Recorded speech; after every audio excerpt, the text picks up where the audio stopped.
These two boxes both contain the famous Krokodil locomotive. Box at the bottom, it's number 63528, and I think it's the newer of the two. It's got an indication that it has a DCC interface on it, whereas the other one is 43538.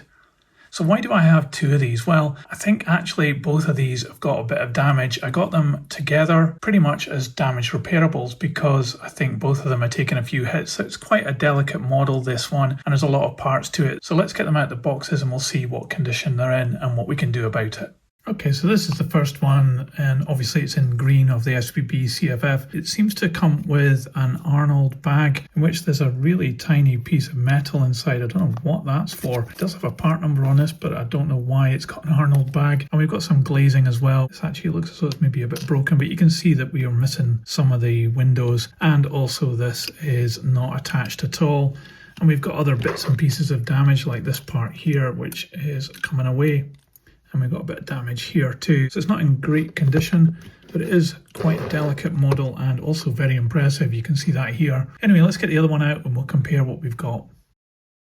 Okay, so this brown one comes with a whole pile of different bits and pieces. I actually think these two pieces are just packaging material. We've got a bag here of some extra parts. I think these are shed plates and numbers, and we've got some other things like vacuum pipes, I think they are, and it looks like hand railings too. We've got these two pieces, which I don't know where they go at the moment, and also this piece as well, no idea where that goes. And we have some spare couplings as well, which is always handy. Annoyingly, we've also got this broken piece here, which looks as though it's part of the body shell. Thankfully, in that last one, we've got a couple of leaflets which might actually help us get these models back together. Well, I'm going to remain hopeful that at the end of this, we're actually going to have two working locomotives here, but I think we might have our work cut out for us. Anyway, let's take a closer look. I think maybe I'll start on the brown one. It looks a little bit better condition than the green, and it'll be good to learn how everything goes together with it. So this is certainly an impressive machine. It's got so much detail in it. I love the wheel arrangement on these Krokodil locomotives. At the front here, we've got a couple of markers and gas lamps, and they're okay. One of them are actually fallen out. It's just a push fit. It's actually these little steps and this marker is one piece, and it just pushes up from below and secures in place onto the chassis.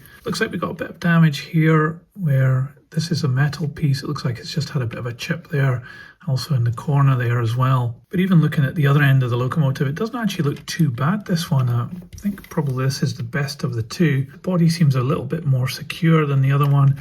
And up top we've got all the electrical gear, which is great. These ones come with a little switcher. You can see that little hole there just under the pantograph, so you can pick up from overhead if you want. Well, the good news here is both pantographs seem to be intact and they work fine as well. A bit difficult to actually release from the roof there. Once I managed to unclip them from here, they seem to operate okay. So that's good news. They haven't been broken. This one's a bit not quite as springy as the other one, but yeah, at least they work. So having looked at the green one just for a moment, I can see that this piece here actually sits underneath the locomotive in the middle here. It's meant to clip in with two clips like this, but this one only has one, so that's why it's broken off. I suppose I could probably glue that back in. I mean, it does push fit in, but it's not secure. But let's keep it out for the time being, and I'm just going to put this on the test track to see if it actually runs.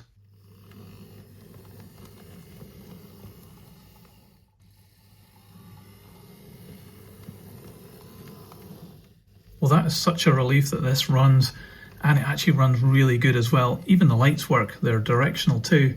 So this one is actually looking not too bad, and I feel quite lucky that it is actually working. Anyway, let's fix that piece in between the two bogies. Because this green one I think is going to be a bit more complicated to get right, I'm just going to take the piece off here and transfer it onto the brown one.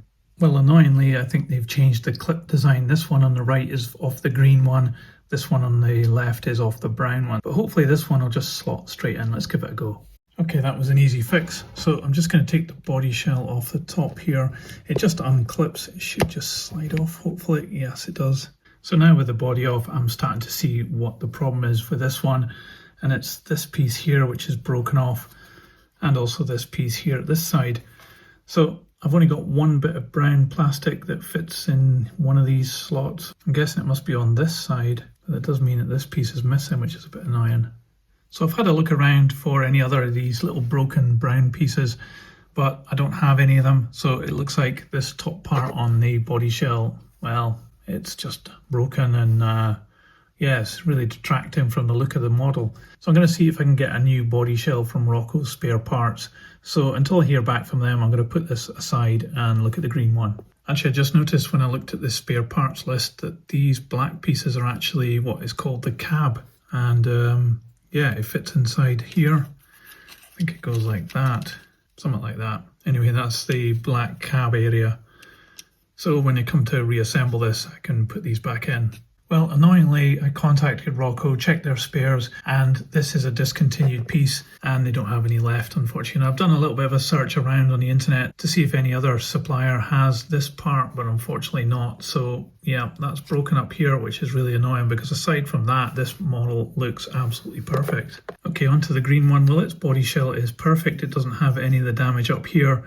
It does have a little bit of problem here where the numbers come away. It's just got a bit of a mark there and a little bit of mark up here, but the bigger problem is that this is actually broken, so that's not good. We'll probably need to glue that back together, but aside from that, everything else on this model is okay. This one differs a little bit with the circuit board on the top here. It doesn't have the switcher here for the overhead pickup, although it can, I think, pick up from overhead. It certainly looks like that from the body shell. It's got the little wire in between the pantographs. And this one seems to only have one flywheel. There's not one on this side. And also these running boards here are made of plastic, whereas they're metal on the brown one.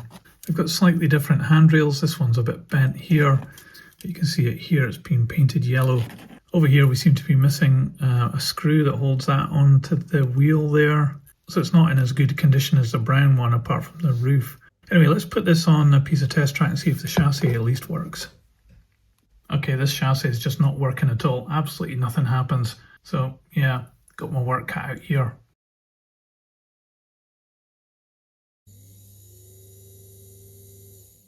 Well, at least there's a little bit of good news. So it looks like it's picking up okay from this bogie here now. I think it just needed the pickups just pushed back onto the wheels on one side, and then it seemed to work, although the light bulb doesn't work. But it's not picking up at all from this one at the back. And I think it's probably something to do with these two wires here, which just aren't connected to anything. So I think I need to solder those back together. Okay, that's great. And also the directional lights are working now too, which is brilliant. Also, I managed to solder this really easily thanks to having some soldering paste.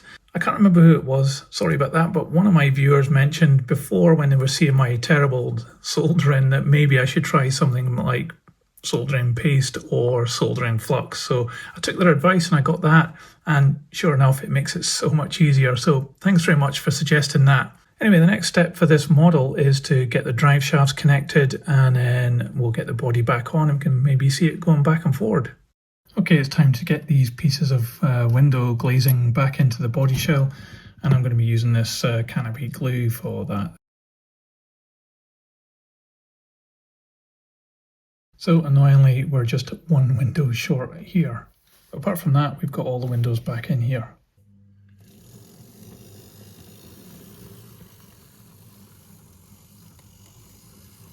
Well, I'm counting my blessings that this actually works, so that's pretty good.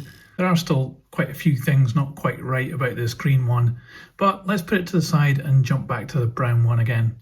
So for this one, it's just really fitting these inserts into the body shell and then putting it back together. There's not much more we can do with this one.